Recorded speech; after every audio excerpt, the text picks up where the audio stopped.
This is the last question that I will be solving in this module. This will also be a power transmission sum. See, what have they given? They have given an epicyclic gear train, okay, in which wheel D is held stationary. Okay, this gear D is stationary, and the arm B is rotated at 200 rpm. So what is the input shaft? Input power is received from this B.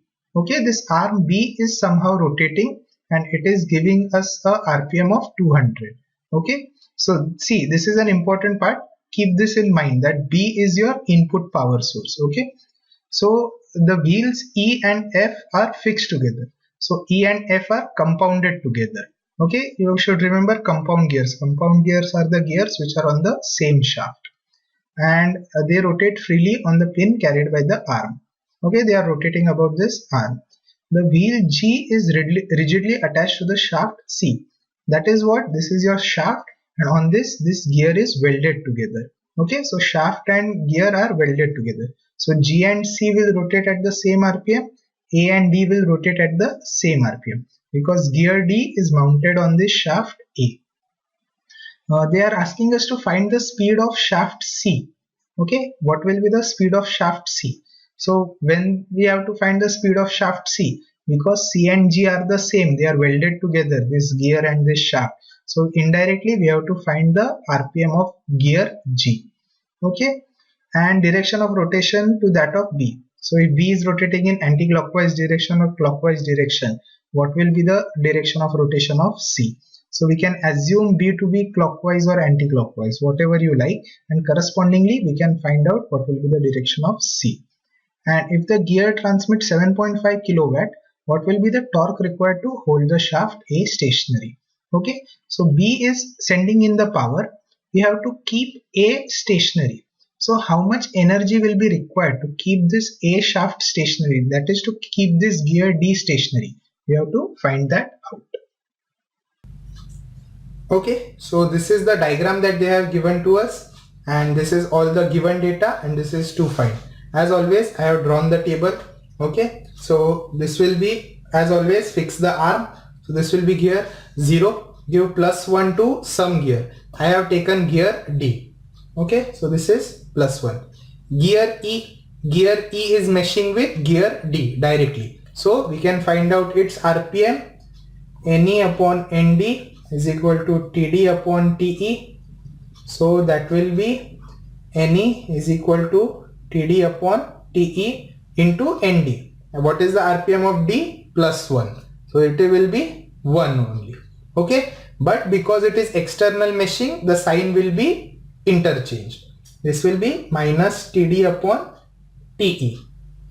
Okay. Now what is happening? E and F, they are coupled together. They are compounded together. Okay. E and F are compounded together. Because they are on the same shaft, they will have the same RPM. So what is the RPM of F? It is same as the RPM of E. So it is minus TD upon TE. What is the RPM of G? Well, they are externally meshing together. So same formula, RPM of G upon RPM of F is equal to number of teeth on F divided by number of teeth on G. So RPM of G is what? TF upon TG into NF. What is RPM of F? Minus TD upon TE. So this all will come out to be minus TD TF upon TE TG. Now these are also externally meshing. So if they are externally meshing, the sign has to be opposite. So here it is minus, here it will be plus. Okay. So here it will be TD TF upon TE into TG. Okay, multiply all by M, 0 M minus M TD by TE minus M TD by TE. This will be M TD TF by TE TG. Add N to all.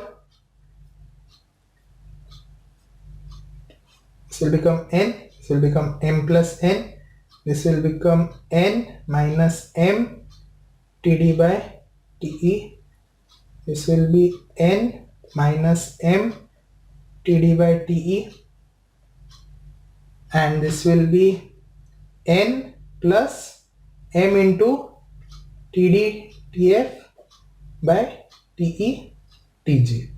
Okay, so we have found out all this. Now to find out the values of m and n, we need two conditions. They are given to us. Nd is equal to 0. So what is Nd? Nd, RPM of D, m plus n. So first equation is what? M plus n equal to 0. What is the second equation? RPM of B is 200 in anti-clockwise direction. Anti-clockwise is positive. So first of all B. Acha, arm B. Okay, RPM of arm B is 200. So it is n. So they have given us n is equal to plus 200. So solving these two simultaneously, we will get m is equal to minus 200. Okay. What are they asking us to find? They are asking us to find the RPM of C.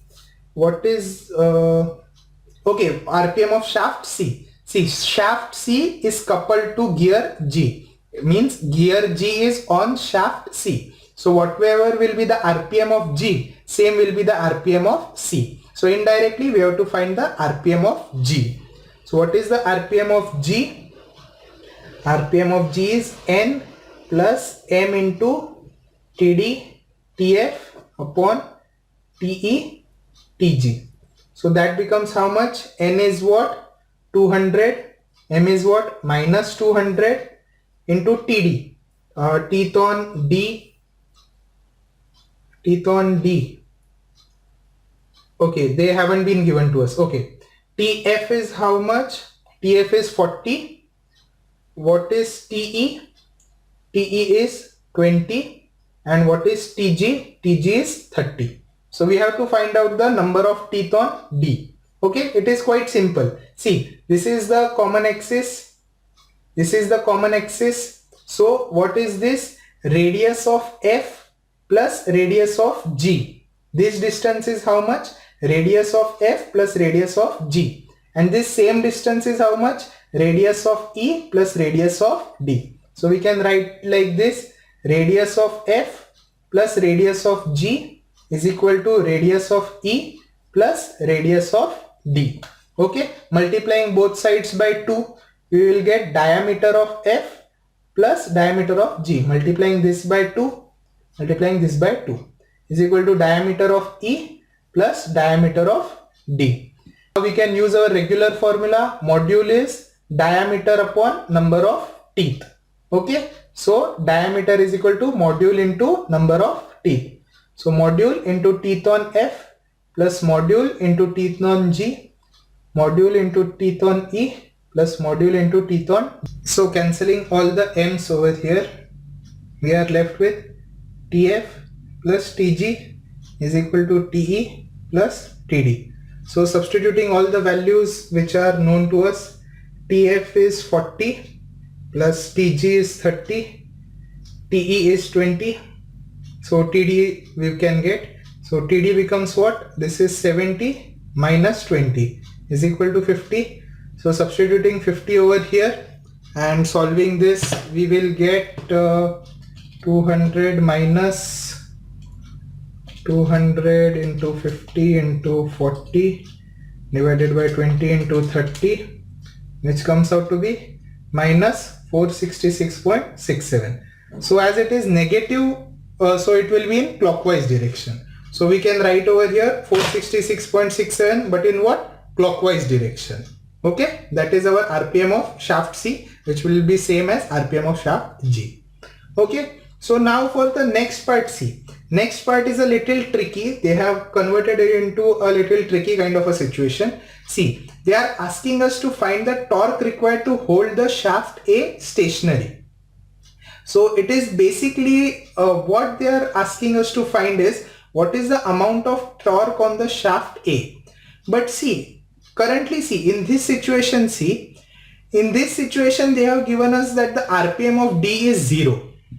Okay, if the RPM of D is 0, means it is not rotating. If it is not rotating, what is the formula for power that we learnt in the previous video? Power is what? Torque into omega, angular velocity. If RPM is 0, omega is what? 2 pi n upon 60. So if n is 0, then omega will also be 0. So power is what? 7.5 kilowatt. But because omega is 0, whatever value of torque you can put over here, it can never equal to 7.5 kilowatt. Okay. So see, what we have to do, we have to create such a situation that this starts rotating. Okay. The wheel gear D starts rotating with in this same configuration. If we know what is the speed of D, then we can find out what will be the amount of holding torque required. Okay, so in this we have, in this situation, the current given situation, D was fixed, so we can choose any random gear and fix that gear. As soon as we fix that gear, what is going to happen? Because that gear is fixed, D will start rotating. Are you understanding? Currently D is fixed, hence these three are rotating, right? Then we have to fix one gear. As soon as we fix some other gear, D will start rotating. So which gear can we fix? We can fix E, F or G. Okay, you can definitely fix either E or F also. But for sake of simplicity, I will fix G. Okay, as soon as I fix G, what will happen? I will hold the shaft C. As soon as I hold the shaft C, the RPM of G, which was 466.67 in clockwise direction, will become 0. And as soon as this becomes 0, gear D will start rotating. Once we know the RPM of gear D, we can find out the angular velocity of gear D, and using power is equal to torque into omega, we can find out the torque required to hold D, hold shaft A. That is, gear D is coupled to shaft A. Okay, so as soon as we say that we are fixing G, what is going to happen? This N plus M TD TF upon TE TG, this will become equal to 0, right? N's value is what? We know N's value. N's value is not going to change. RPM of B is not going to change. The RPM of other things is not going to change. B is going to rotate at the same velocity. Okay, so N is going to be 200. M, again we have to find out the value of M. In this case, what will be the value of M? We will see. TD is how much? 50. TF is what? 40. T is what? 20 into 30. Okay, see, I understand this might be a bit confusing. It is a bit tricky. Okay, this question. But see, imagine. Okay, I will just tell you once again. See, there are two shafts, shaft A and shaft B. When you hold shaft A, shaft B starts rotating. But as soon as you hold shaft B, shaft A starts rotating.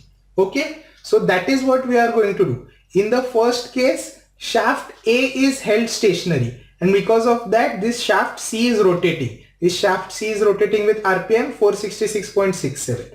Now what are we going to do? We are going to hold shaft C, and because of holding shaft C, we are leaving shaft A. So shaft A will be free to rotate. So what will be the RPM of shaft A? That is what we have to find.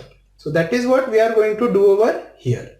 Okay, so RPM of B is not going to change because of this. So B will be at 200 only. So that will not change, but the value of M will change now. Okay, so what will be the value of M? See, we can find out the value of M. This is equal to 0. So taking 200 over to that side, M will be minus 200 into 20 into 30 divided by 50 into 40. So M will be minus 200 into 20 into 30 upon 50 into 40. M is what? Minus 60. Now we have to find out the RPM of D. We have to find the RPM of D. It was 0 in this case when this was fixed. Now we have fixed this. So D will have some RPM. What will be the RPM of D? M plus N. What is M? 200. What is M? Minus 60. N is 200. So RPM of D becomes M plus N. Minus 60 plus 200 is equal to 140. Because it is positive, it will be in anti-clockwise direction. Okay. So with this, now we can find out what will be the torque required. Okay, I will solve over here just to I don't have more pages left. Okay, so power is what? Torque into omega. Power is given as what? 7.5 kilowatt. So 7.5 kilowatt is 7500 watt is equal to torque. That is what we have to find. Omega. Omega is what? 2 pi n upon 60. 2 pi into 140 upon 60. So torque becomes 7500 into 60 divided by 2 pi into 140, which will be 7500 into 60 divided by 2 pi into 140. It is 511.57. The unit of torque is Newton meter. Okay, so this is how we solve this. This is torque for A. 511.57 Newton meter.